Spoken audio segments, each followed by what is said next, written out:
Great. Episode 18. Yesterday I did the Line of Duty podcast, which will be out before. Oh my God, is that me leaking or is that? That's a bottle. No, that's baby. That's baby. Yeah, that's a baby. That's not my nipples. Yeah. Gross. Sexy. Yeah. No, it's just not actually. Oh, my titties are leaking. Oh God. It's just so annoying that all of my talk about breastfeeding is that I've gone straight back to square one. I'm feeding him kind of throughout the night and my boobs are like rock hard most of the time, and you have to push through the rock hard boobs to get to the other side, and I just never quite brave enough. Oh God. So I think I'm gonna be breastfeeding for a while. Anyway, I breastfed until I was 7. That's why I'm such a genius. So exactly, you weren't actually 7. Let's just put that out there. Just people will write horrible comments about that. Makes you make smart. Assumptions about your. If you can ask for it, means that you know what you want in life. There is something quite nice about it, though. I remember seeing a woman in the library maybe just before I got pregnant with 10, and the baby was walking and able to, look like a proper toddler. And so when she went and sat down, kind of straddled her mum and fed upright whilst it was story time in the library, I just couldn't stop watching. Yeah, she's going to be a CEO one day.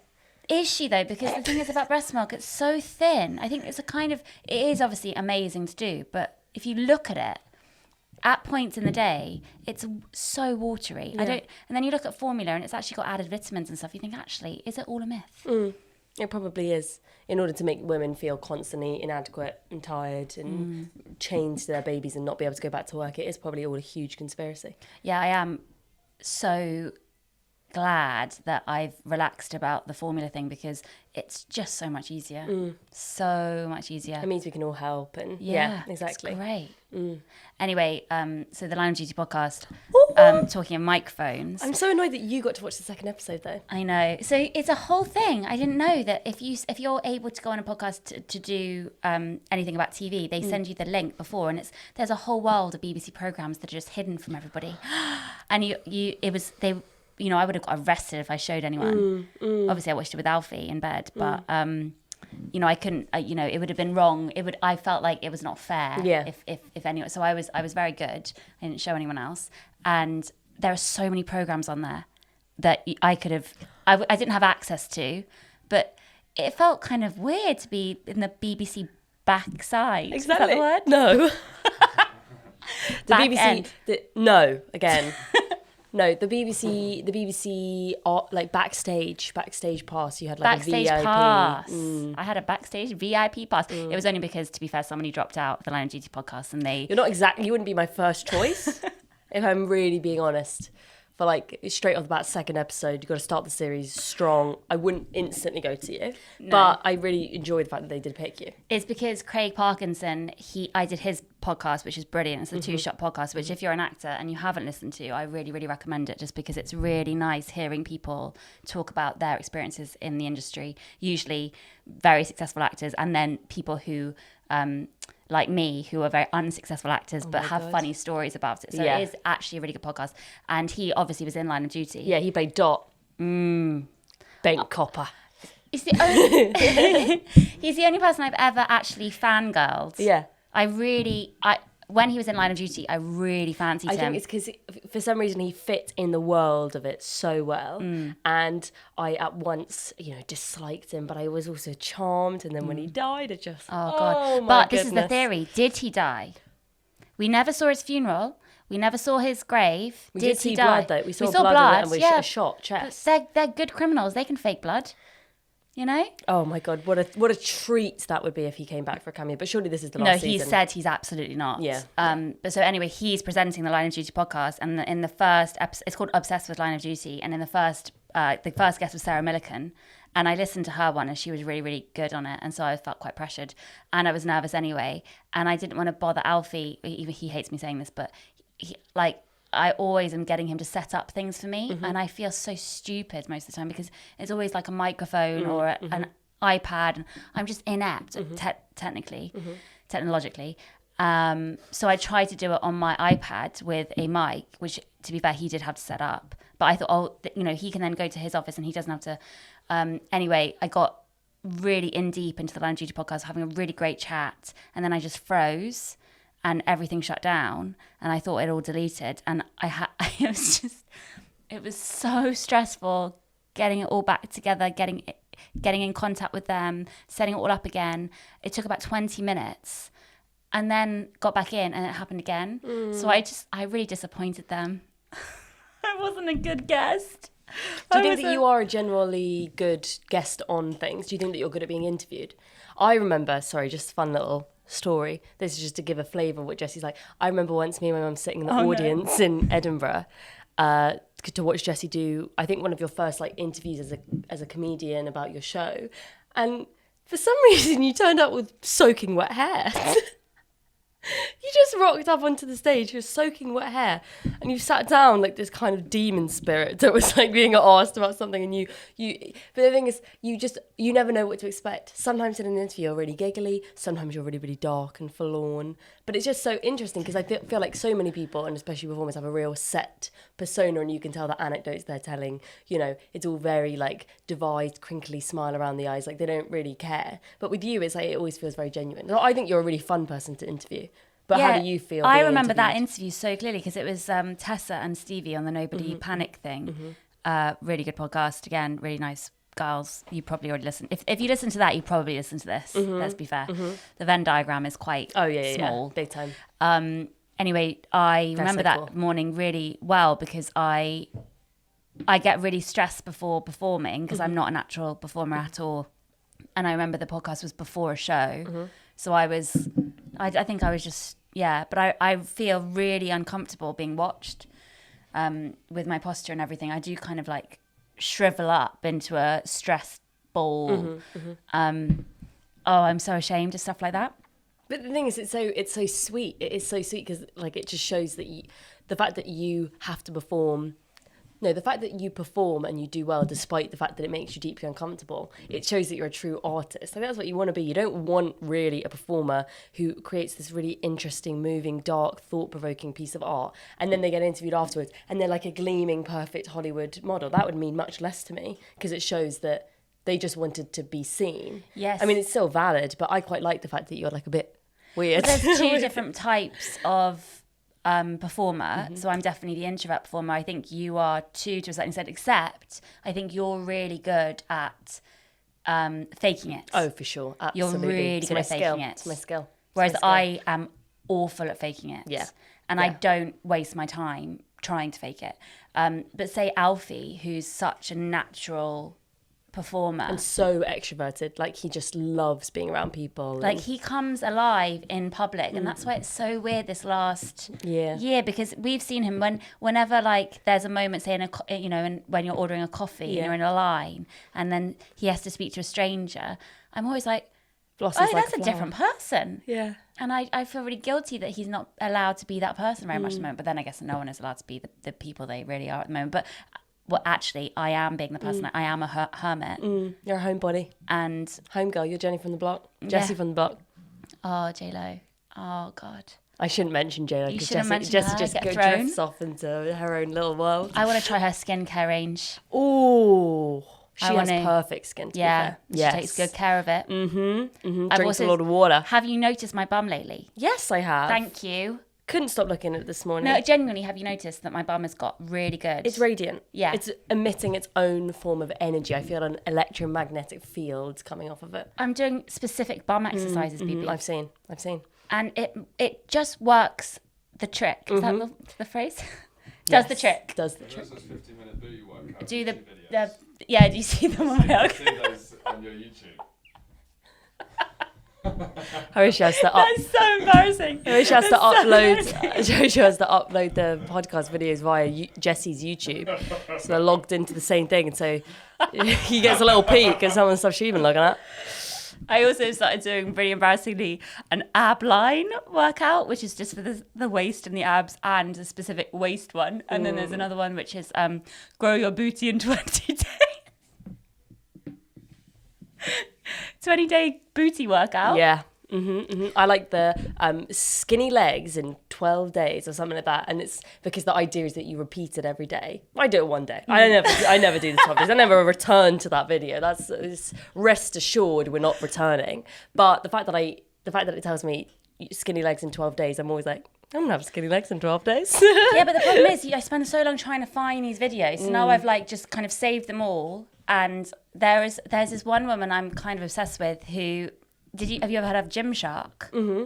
Well, I had never. Oh yeah, because Gymshark make these leggings, I've actually ordered some, that are specifically designed to highlight your, Oh. They have like the special patches that are lighter, tighter. It kind of is like Spanx for your bum. Oh, I want them. That's how they became really famous, because they use fitness influencers to promote these specific leggings that are like obscenely provocative. Right. Well, they've hooked me in.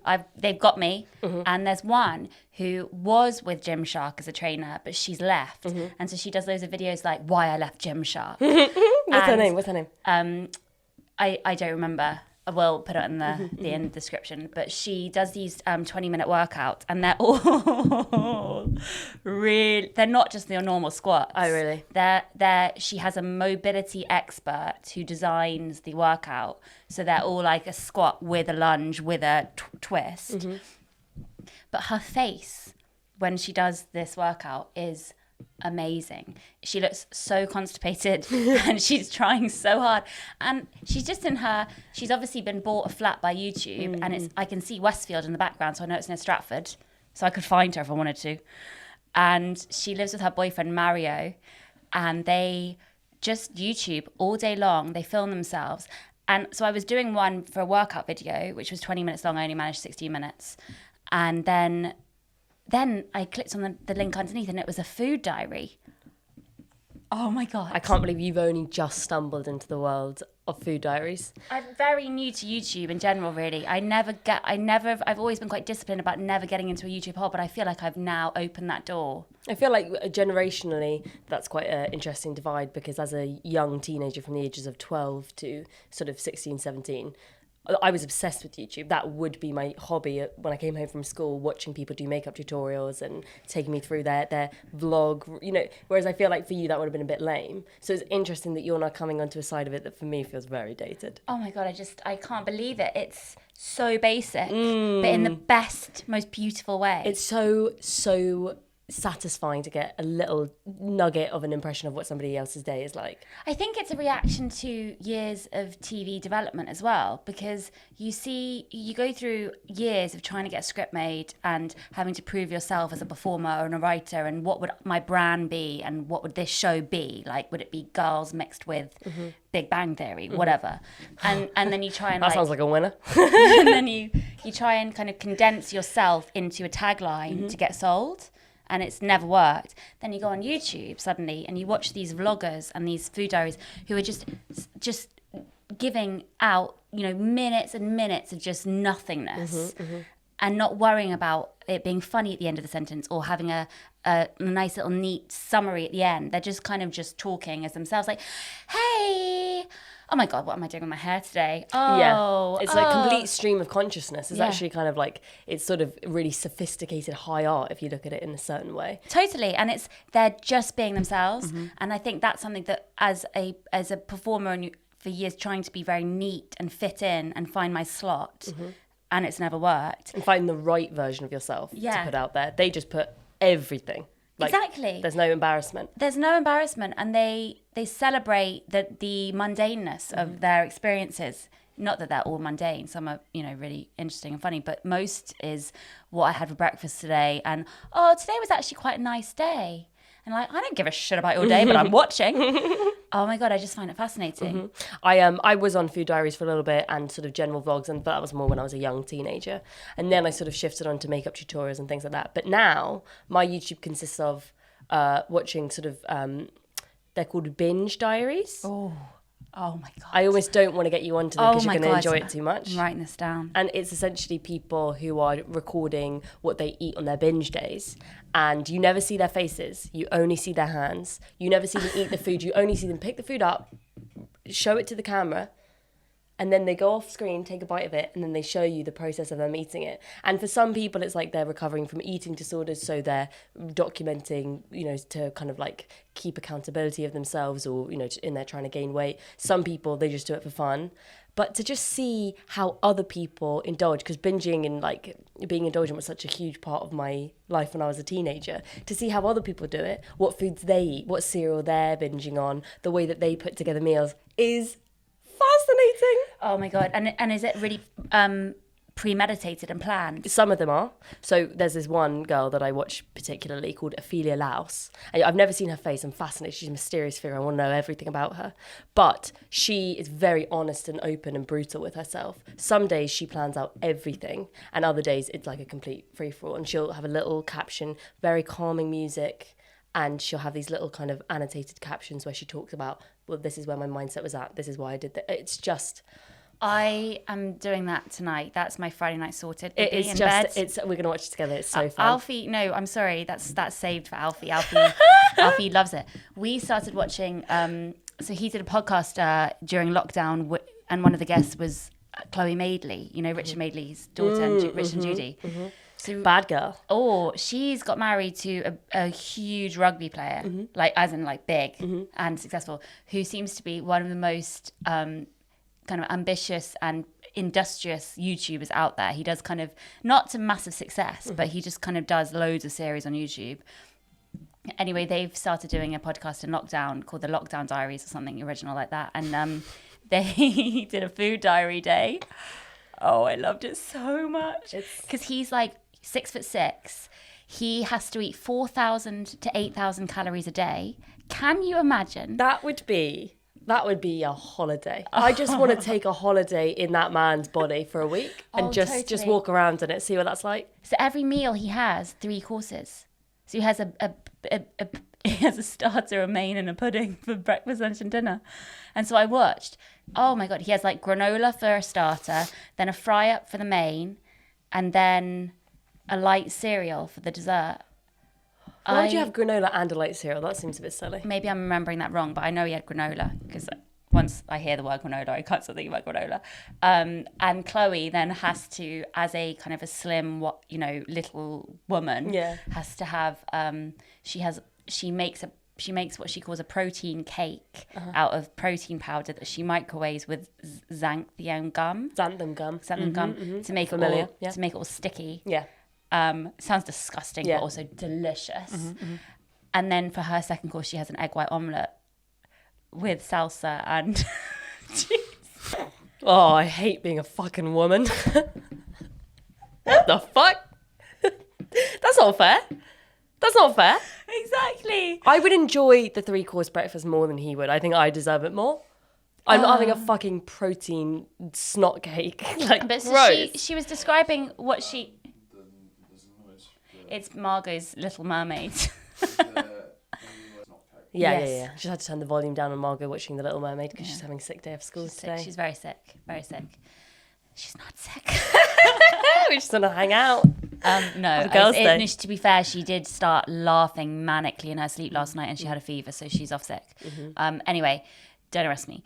Anyway, Chloe Madeley then starts talking about her weight and she knows her weight to the gram and knows what she's got to cut in order to get there. And it's just kind of, I just could never be one of those people who knows my weight and knows what I have to do. But then I also know if I do want to become this, this athlete that I want to be, I'm going to have to start doing that. And I just don't. I think it's fascinating. I think probably that's why people get I think that's why there's such a huge appetite for these kind of videos on YouTube. Like if you type in macros or women who lift weights or, food diary type of things for people who are trying to like gain muscle, you're going to get more videos like than there is probably on any other category on YouTube.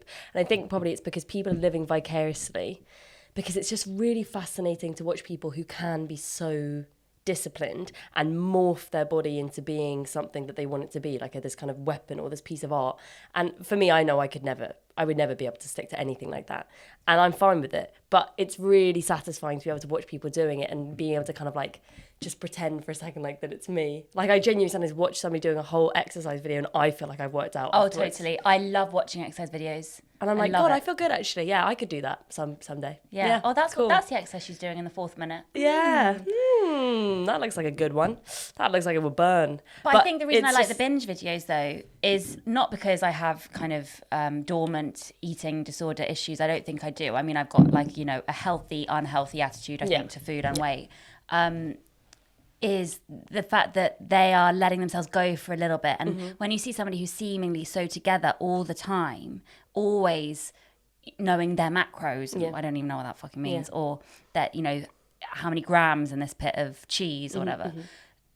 When they just let go, it's just so, it's like a relief to know that they're human and that they can do that too. And I think that's why I like it. So after working really, really hard for the last month and then kind of not being able to eat very much because I always find it quite difficult filming and I feel so watched. I really hate filming for that reason, that I feel like my body is because you're constantly being, you know, prodded and stuff, and you're in clothes that aren't your clothes, and you're worried if you eat too much, you're going to bloat and feel uncomfortable. Yeah, it's like it's a real minefield, isn't it? So I had looked forward to this day of finishing filming and like eating whatever I wanted, and it's so ridiculous, and I haven't done that in years. But me and Alfie planned it and did it in secret. Oh, it was so exciting. But we made such a mistake. When we went to Sainsbury's, we should have had a list. What happened is we went hungry and we went round the aisles and I just picked up anything I could get. No. And what I did is I had too much chocolate. No. There is a method to the madness. It's like when you're getting pick a mix for the cinema, you know, you're not stacking it with Smarties. You're not going to want those at the end of the day because they're going to fall right to the bottom. You're going to work through the rest of the stuff and you're going to get to the Smarties and then you're going to be like, I don't want you actually. You fall into the bottom, but you're not my last pick. I don't actually want to finish on Smarties, especially the Smarties they have at the cinema because it's cheap and not as good. You have to think about the quantities. You have to think about the different flavors and textures. And you don't want to get full up. You want to start with something light. You know, maybe a foam banana. Okay. Sorry. Yeah. So if we're gonna get real talk, okay, and you want to densely pack the cup because you know that if you're not having the lid firmly on tight, that they're gonna cause a problem. And it's like, I'm sorry, I'm not gonna sacrifice. Yeah, you want to have it tightly packed, lid on tight.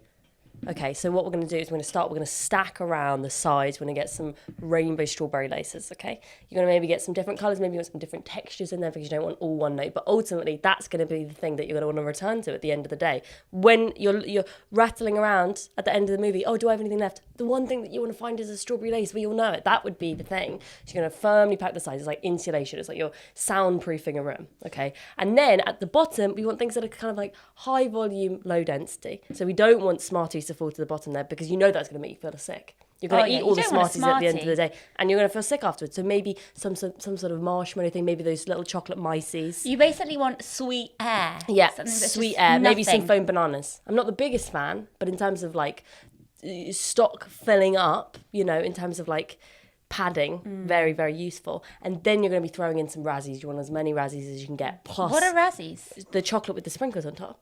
Oh, okay.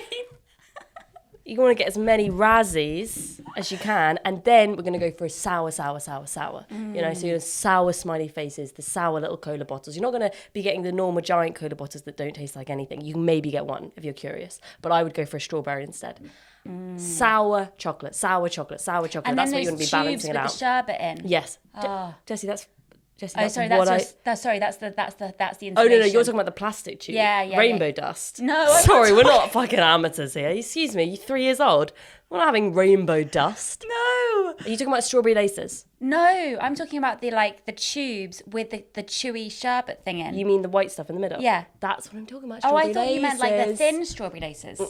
No, excuse me, we're not having those in the cinema. Oh, okay, fine. I didn't think you could get those in the cinema. Okay, and then you want something flat at the top, something flat and small, so that you can get in all of the crevices. The strawberry pigs. Maybe strawberry pigs and like I said, strawberry pigs, strawberry mice, they're going to be at the bottom because they're big. Oh yeah. Okay, because they're going to pack up Strawberry the white mice. So yeah, so there's a fuck. method to it, and I feel like when you're going on a binge as well, or when you're having like a cheat day or a refeed day, as athletes like to say. Exactly. I have a 'Cause I'm an refeed athlete. day every week, even though I've not been burning any calories and I haven't been building any muscle.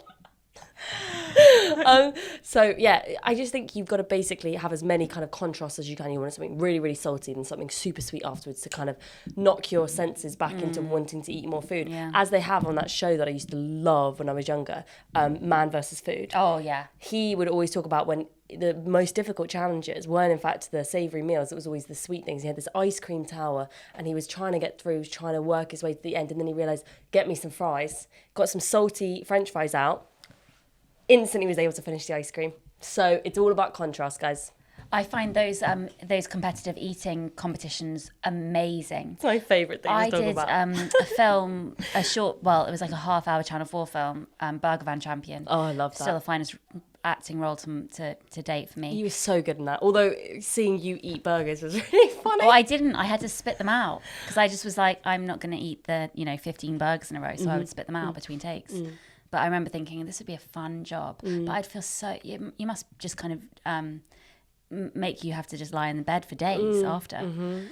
Anyway, that's. I think that we've done enough neurotic food chat now. But I think that what's nice is it's obvious that there's an appetite for it in terms of watching people stuff their faces or having an interest in what people are eating, to try and like argue that by us just even talking about it, that it's promoting something unhealthy. Why would there be a million videos on YouTube that have millions of views if it wasn't something that people, human beings in general, feel kind of fascinated by? I mean, monkeys like feed each other and stuff, and they I think it's just we all have a slight curiosity about like what we're all putting into our bodies, I mean, when I was a child, I would go into my friends' kitchens and look at what they had in the kitchen cupboards. Totally. That's why I love going to supermarkets and seeing what people have in their trolleys. Oh, yeah. Because most of the time, people are trying to do good for their body. Exactly. And the second that I think of eating now, the second I thought of eating in a different way, so what's going to be good for my energy and to get me through the day of feeding the baby and looking after 2 children and working and trying to be a nice person, because ultimately when I'm depriving myself and being largely in a calorie deficit for most of my 20s, you're a bitch. Yeah. So it's just, you just have to think of it differently. And yeah, we're not promoting binges at all. No. Or but watch them unhealthy. videos. They're Have a bit of fun. Fun Have YouTube a bit of fun. As an intro to my YouTube lifestyle, Exactly. I think they've been great. Exactly. So what you need to do is watch a couple of binge videos, and then when you start to feel a bit sick, go and watch an exercise video. You'll feel so much better. It's like detoxing your brain. But also, I used to feel so kind of tense when I found out that people were doing home exercise and Oh my God. they just been on a 10k run. But again, now with age, it's also different. It's like, oh, good for them, they're doing something that makes them feel good, and exercise doesn't have to be I think I used to associate exercise with losing weight. Yeah. It's not. It's about Making your body strong. and that's why I'm going for my JLo bum. Exactly. But I did realise, because I have this phobia of jeans. So I can't wear jeans unless it's I've planned that day, and also because I have this weird bloating that I just can't wear jeans. Anyway, the one pair of jeans that I've got that were our mum's, and I think of those jeans as my like thin jeans. Yeah. I don't think I'm ever going to be able to get back into them because of my bum. I got into them the other day. You tried them on? Yeah. Don't try my jeans on, BB. I'd probably stretch out the bum, to be honest. So, like, you're easily be able Yeah, to but you've got a smaller- wiggle on in No, there. you've got a smaller waist than me. I'm a pair. Oh, I'm a pair. a few months ago, I borrowed a pair of Horatio's tracksuit bottoms, and when he put them back on again, he looked like an old granddad shuffling about, because they were literally the saggiest arse. Literally ruined. Yeah, unwearable for him now. Today, and the whole thing is stretched and ruined. Yeah. I've got the smallest arse, and so it's just this like saggy, hanging. Yeah, I didn't realise the It's just impact. so funny how different our bodies are, Yeah. because I just have this. I'm a pear. You're an hour. I'm an hourglass. I'm an hourglass. I'm a fucking hourglass. I'm an baby. hourglass, babe. Okay. Anyway, sorry if you think we're absolute Mental cases. Mental cases. We're not. We're fine. We're fine. But I think it's also funny that I think so many adults have this like embarrassment when it comes to being like into YouTube, because it is a bit of a young person's thing. But I it's remember just when you were fascinating. into it. I was super into it. I did have a little phase when American Idol was on for the first time, and I would come home. It was still on my stage where I thought I had an amazing singing voice. I now have come to terms with the fact that mine is just average, slash maybe slightly below average, and a very annoying singing voice. But anyway, I used to come home and I used to watch American Idol things, and I used to kind of sing along. And I now know that you do that. I hear Alfie do it the entire time upstairs. You can hear him singing most hours of the day. But yeah, it's just something that I've never had the time to do, and I felt weird about. But now I'm all in, all in. And you really wanted me to be a YouTuber at one point. You would have been such a great YouTuber. The thing is, now I realise also that my skill set isn't necessarily in being creative and writing and acting or whatever. I think my skills are being a manager. And I think from an early age, I was like, right, Bebe's talented. What can I do with this? And so it was like, okay, let's make her a star. And the easiest way was YouTube. Should we? Yeah, okay. Oh, in the manner that you're woken up. Yeah. Yeah, I'm sorry. You're 33 years old. It's not my responsibility to wake you up. I'm quite happy in bed. Yeah, but then you tell me off if I haven't woken you up. Well, yeah, but also, like, I thought that, anyway, it doesn't matter. More than set an alarm, but...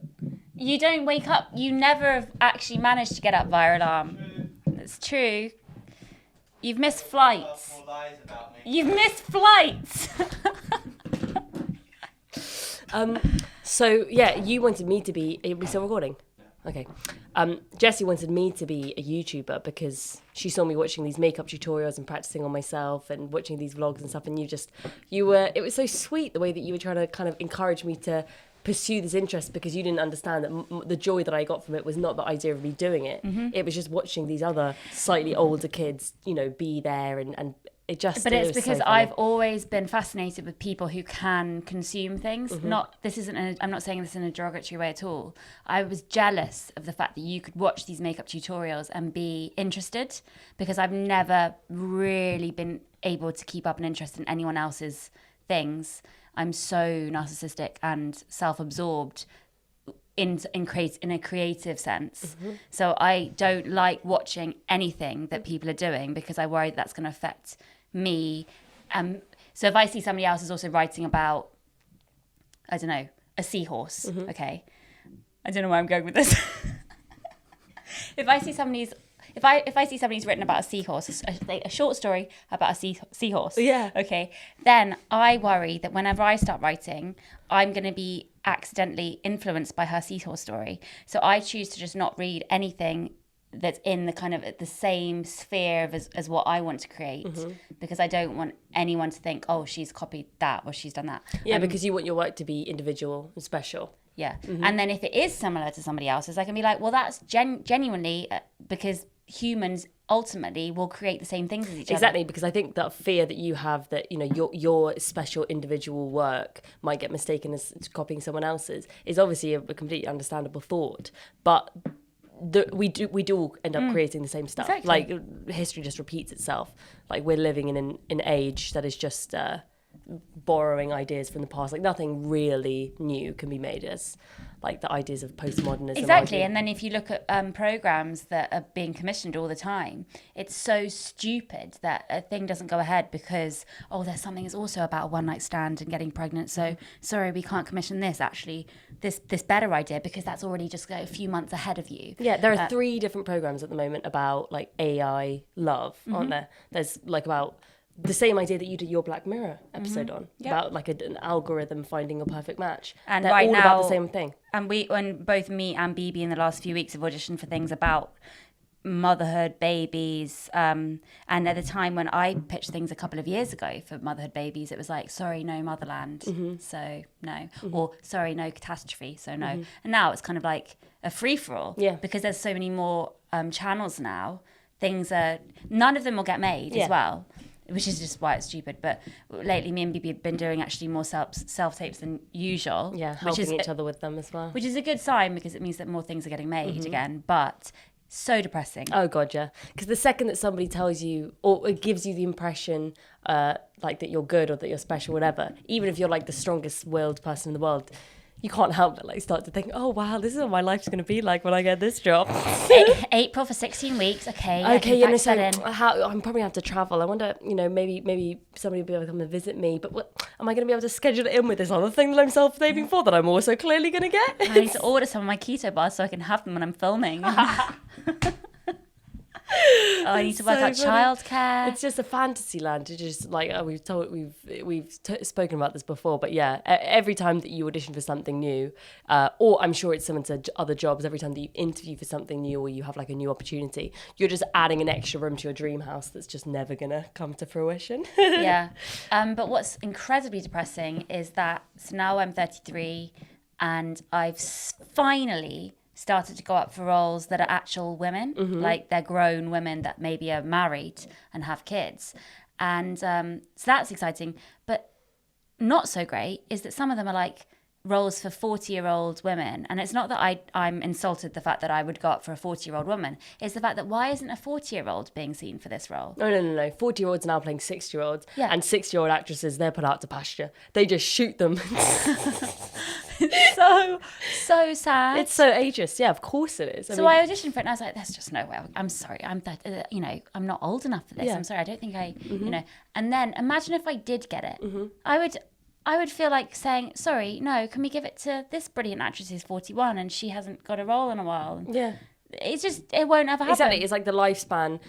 I'll still be auditioning for 15 and 16-year-olds in it for a couple more years. And then suddenly I'll only be auditioning for 35-year-olds. No, I was auditioning for 16-year-olds until relatively recently. So you've got a long time. Yeah, but it's just crazy, the hunger for just youthful people playing down or playing up. It's just crazy. It's so fucked up. It's so damaging to give such a narrow impression of what women actually age like when men are allowed to literally look like they rolled out of a bin and we're still like, oh my god, Yeah. roll me up. Rather depressingly, I've started on my own and with Alfie sometimes watching Friends again, only because I've just done a sitcom and I've been thinking, okay, I just was watching high comedy as a kind of a research thing. And wow, Friends, I mean, obviously it's brilliant and the writing is incredible, but I just couldn't help but feel so upset for the actresses and how thin they were and how kind of it was so important that they were thin. And Phoebe, I mean, Lisa Kudrow, and thinking about their careers since and just feeling really confused. Like, why on earth have not more of them done amazing things since? Does it show that success ultimately makes you miserable or a recluse? Or why have they not done more brilliant projects? I know Jennifer Aniston's done loads of good films, but the rest of them haven't really. Probably because people see them as the friends. You know? I don't believe that, because then why are the same 5 actresses in the UK getting work? It is interesting, isn't it? Because if you're successful in one thing, usually you get signed up for 5 other things where you're playing kind of a similar character. But you're saying that they haven't. I mean, definitely Courtney Cox. I mean, he was amazing. She was the best by far. But I mean, what really has she seen? Well, she did a couple of series and she did Ace Ventura, but that was before Friends. That was before Friends, yeah. Fuck! Oh my god, that's such a good film. Anyway, yeah, I was really sad about that. Really sad. That's Alfie just trying to feed the baby. If you heard like a grunting noise, he gets quite distressed when the baby vomits all over him. But I think the reason I was so keen for you to be a YouTube star was because I saw that you were talented in a number of different ways, and I thought, oh, you should be exploiting these and you were young, and you were so young, and so it would have been a thing. But you always were just so keen just to watch and to have a nice time, and I think that's just, we're so different like that. I was way more miserable as a teenager than you were, so I think that I now kind of appreciate that you were able to watch those things in a sweet, innocent way. I think also being the youngest of 5, I was so used to watching people do stuff anyway, because if I wanted to play the PlayStation or whatever, or I think it was a GameCube, I wasn't allowed. Ben and Jamie would just take turns and I would just watch. So I got very, very used to just like enjoying other people's time and talents. You should get onto Twitch then. You should just watch people on Twitch. Yeah, I know. I want to become one of those gamer girls who like wears the pink wig and does the little high voice, and men pay me to just like chat to them about their gaming etiquette. Oh, good job. I know. I'd be really good you at should it. definitely do Twitch. I would love it. See, I'm going to become her Twitch manager. Who knows? It's a new world. It's a new world, you know? It was really nice that people responded really nicely to the podcast last week about grief and stuff, and star signs, obviously star signs. But, Of course. because I felt quite exposed talking about it and stuff, and I still do. But occasionally it's just nice to let a bit of air out. Yeah. You can never really, I never feel eloquent when I talk about it at all. I always feel like I'm completely tripping over my words. And it's because with something that happens that's so irreversible, you want what you say to be really actually how you feel and to accurately describe it. But it's just this ever-changing thing. So it's difficult to impossible actually to be put it eloquent into about words. it. Yeah. Because it's just so confusing and baffling. I thought you were really eloquent about it. No, I'm never eloquent. I am never eloquent. Oh, but I shouldn't be like kind of promoting the fact how ineloquent I am. But really excitingly, my books arrived, and Look you at this. you did some. I'm just showing for people who are listening. I'm just showing my book, which It's beautiful. it will be beautiful when it's not like a proof. A proof is I didn't realize this before I got into this world, that a proof is basically sent out to bookstagrammers. So if you're a bookstagrammer and you want my book, DM me. Don't. I don't look at DMs because they terrify me. Really, really scary stuff on my DMs. You probably have like 10,000 unread messages. They're all, do you miss one? Do you miss one? And some are more graphic than that. I won't go into them. But yeah, so these are all sent out to bookstagrammers who then give their opinion on it, and then hopefully it builds up a buzz for it. And the cover isn't exactly as, because our mum did the cover beautifully. She made it out of felt. Made it out of felt. I won't show it because I've just done my nails. But so it will be much more HD and stuff. But it's just terrifying. It's a real thing. That's It's a real chunky thing. book. I wrote a thick book. There's loads of words in there. And you know, you have to think about font size, you have to think about spacing, everything like that. Like Oh, what do God. you think when you see a book with relatively big font? I mean, it is, we were talking about this earlier, it's kind of like Hang a on, more modern. it's not such a big font. No, I'm not Yeah, I'm yeah, not yeah. saying that it's a big font, but I'm just saying Slag for my the novel off. listener or the watcher, observer, what do you think when you open a book that has really, really tiny font? Do you instantly get a little bit, your heart drops a little bit? That's how I feel when I see a tiny font. I'm like, oh God, this is going to be a serious one, isn't it? Whereas when you see like a nice, sort of generous font, I think, okay, cool, we're going to have fun, aren't we? Yeah, We're going to have fun. I mean, this is all hyperbole because I haven't read a book in 6 months, so... I kind of find when a book is got very small font, I like it, and I like thinner books. So I'm staggered that that's so thick, and I will be trying to make the font a bit. It's still quite small, the font, but there's a lot of spacing around the edges. But like you wrote a book. I wrote a fucking Nobody book. could deny. If there was like a book and then another smaller book on the table and somebody's like, pass me that book, I'd pick up yours because that's a book. Well, it's a bright book. I just didn't want like a photo of a girl on the front, or I always wonder about the people that pose for the photos that are used for the covers of books. Oh, Are they yes. special book models? Yeah. 'Cause they're always girls. They always look very kind of Slavic, beautiful model, tall, really, really long hair, loads of heavy makeup, and they're doing something dramatic like leaning out of a window. Are they models specifically just for book covers? Yeah. Because that's a line of work I would be very interested to get into. total line of work you could get into. Because then you think when you're reading about the lead character in that book, you think of the lady on the cover. Well, that's actually something I wanted to talk to you about. Because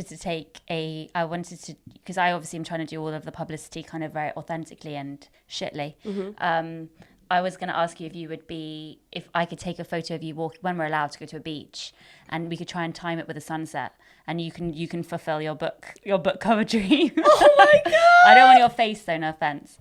Just the perfect. back, just the back. Gorgeous. Yeah. So people can see my lovely little shape in a little swimming costume. Silhouette. I don't look good in any athleisure, and that includes swimming costumes, so you might be disappointed. Can I not wear a swimming costume? No, it wouldn't be a swimming. Why would you be in a swimming costume? They're at the beach. No, it would just be you in the sunset in the background. Do you remember in the summer when Alfie took that photo of me, and I was like, okay, take a lovely photo of me walking with Johnny and Margot into the sea, pregnant with 10. Obviously from the back you couldn't see that I was pregnant.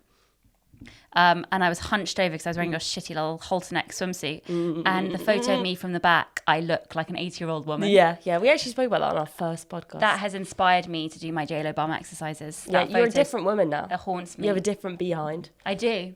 I don't really, and I'm doing so many fucking bum lifts. So I it just shows- kind of feel like exercise doesn't really change your body that much. But then how did... Okay, I won't go into it. But yeah, I would like you to be my book model, please. that is so Yeah. nice, Jessie. Yeah, I'm sure you can do the job well. Your back will do the job well. Oh, gorgeous. Yeah, I've got a lovely back. Yeah. It's covered in eczema right now, but Oh. we'll sort that out before the photo's taken.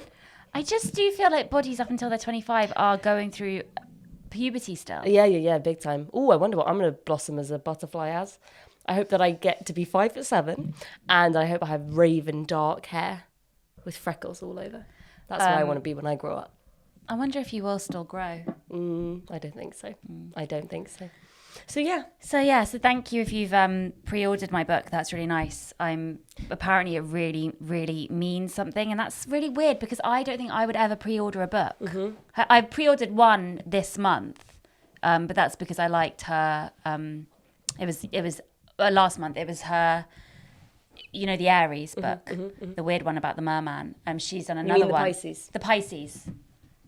Really weird book. Loved it, but it was weird.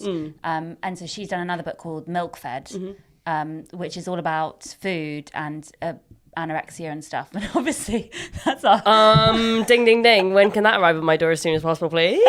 So it's quite good because she writes really well at being an obsessive. So we are gonna love it. But I bought it on my iPad.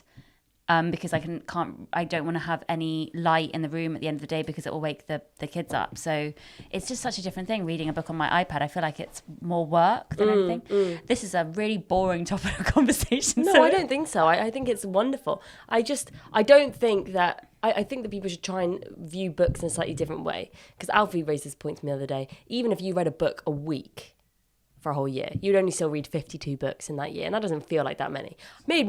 It's obviously a lot of books. Yeah, but it's not loads of books.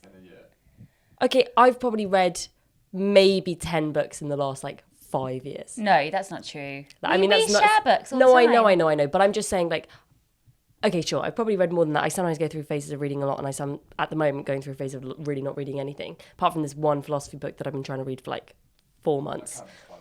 Thank you so much, yeah. But I just think it's because we put so much pressure on ourselves, and it should be the bonus, it should be something that you look forward to when you read a book. And then if you don't want to read a book for a little while afterwards, don't judge yourself. No. But I always feel really looked down upon when I think that's the insecurities of not going to university and stuff, but because I've always just read for fun, and I'm very particular, so I only read books that are completely they're my interests. Yeah. And I've never been ashamed of that. Yeah. So, and as a result, I've read more because I enjoy those kind of books. I'm not trying to read a book on philosophy. I'm not trying to read a book on history. So, yeah, I think I've tried to write a book for those kind of people that aren't going to be scared about it being kind of something that there's loads of fucking big words in. Yeah. And there's no point trying to prove that you know loads of big words in a book. Exactly. That's what I get. I get so annoyed when I read stuff that is overly pretentious and there's too many words to describe one thing, and there's too much landscape, and I've got a very, very particular taste. Yeah. So I've written a book for that. Yeah. Very small, slice of people. Well, also it's nice to sometimes just step into a world, and it's not like you've gone from book to book to book to book where you just always have to have one on the go. I quite like when I decide to read a book that looks interesting, being able to fully immerse yourself into that world, because it's so new and it's so different to yours. Yeah, and it's completely unrealistic to think that you're going to find books regularly that do grab you like that. It's really not very often. It's maybe once a year I find a book that I read in a month, really quickly, and I just love it. The last one that you did that for me was Eleanor Oliphant, and that was 2 years ago. The one that I read that so quickly. Yeah, mine was My Dark Vanessa. Oh yeah. Brilliant. But it's really rare that happens. And so yeah, exactly. that I just have like a strange relationship with them, I guess, you know, because I feel so much like innate pressure. But now I'm getting to a place where it's like, you should just read for enjoyment. Okay. Thank you for watching. Thank you so much for watching. We're a bit lighter today. Yeah. That's good, isn't it? Yeah, we got our colourful little Very t-shirts colourful. on. Yeah. I did my hair in plaits, so it'll be all crimpy. Crimpy, sassy. Sassy little. Sassy, crimpy. Sassy little. And this backdrop is the first one my mum ever made for me. When I started talking of YouTube, when I started doing vlogs. This bitch is a YouTuber. I started doing vlogs without ever really watching vlogs on YouTube, and it haunts me that they're still on my YouTube. But they actually are really. It was my first time of using iMovie. You can really see some fade in and fade outs there, and this was then used for my show Sunrise when I had a set which was a cage, which is the cage I slept in with the kids when me and Alfie broke up. And weirdly, if you're interested, which hopefully you are if you're listening to the podcast, I'm recording Sunrise in a couple of weeks, which is terrifying. In an empty Soho theatre. In an empty, ghostly Soho theatre, and Bebe will be with me, and we're going to be filming all of the extra bits for Patreon. Exactly. So if you want to sign up to our backstage Patreon, VIP pass. So what did you call it? The backside. backside. You want to see the backside of our story? Yep. So Bebe, come on down to Patreon. Yeah, there's lots of extra stuff like that. So that's quite. It's going to be so nice. Yeah. I mean, how do hopefully. you feel about doing it? I feel fine just because I'm a different person now. So I feel like I'm doing it as an actress rather than me being kind of devastated that Alfie was fucking 50 women and kind of eating peanut butter with a random girl. Yeah. You know, so now you can actually just look at it as like a performance art installation. She wasn't a random girl, but like, you know, he was having peanut butter toast with someone else. Exactly. You know? And that means something. It did mean something. And I'm still very upset about it. You don't really eat toast with somebody unless you're very intimate with them. Exactly. That's exactly it. You know, you're not going to eat toast with like a colleague. Toast is an after-sex snack. It really is. Yeah. So the fact that he had toast with someone made me want to vomit. Gotcha. I I was also thinking about power dynamics, and I was thinking, if you've ever been able to hear somebody wee through a wall, they're not more powerful than you. That's what I realised. You've never heard a really, really powerful person wee, have you? I thought you were going to say, you've never heard a person wee who you hadn't just fucked. No. Also, it's an intimate thing. It's an intimate thing. If you're at a friend's house, I mean, obviously it's like, this is now living vicariously in the past when people were able to go to each other's houses and stuff. But like, if you're at a friend's house, you might be able to hear them wee a little bit through the wall. You might even be able to hear like somebody wee through the wall. If you're at school, you might be able to hear, this is so weird. But you've never really heard a powerful person wee, have you? Because their bathroom is far away. You're not going to have access to that. You're not going to be a wall away from hearing somebody wee. Thank you for listening. Goodbye. Bye. Goodbye. She's going crazy now. She's going crazy.